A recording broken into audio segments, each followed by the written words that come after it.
நாட்டு மக்களை அடிமைப்படுத்தக்கூடிய நிலைக்கு இன்றைக்கு கொண்டு வந்திருக்கிறார்கள். இன்றைக்கு இந்தியா முழுவதும் இருக்கக்கூடிய இளைஞர்களுடைய வேலை வாய்ப்பு என்பது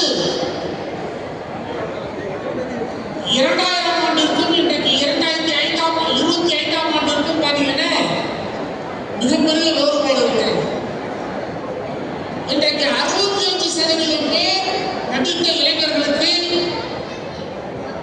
100 நாள் வேலைவாய்ப்பு திட்டத்திற்குள்ளே வேலை கிடைப்பதில்லை. அதாவது ரொம்ப குறைந்தபட்ச ஊதியத்தில் இருக்கக்கூடிய இளைஞர்களுக்கு வேலை கிடைப்பதில்லை அப்படின்னு நம்முடைய இன்டர்நேஷனல் லேபர் ஆர்கனைசேஷன் எடுத்த ஒரு ஸ்டடியில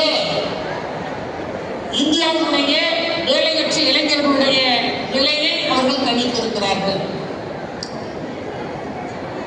அப்படின்னா இந்த நாட்டில் யாருக்குமே வேலை கிடைக்கிறது இல்லையா அப்படிங்கிற ஒரு கேள்வி வரும்.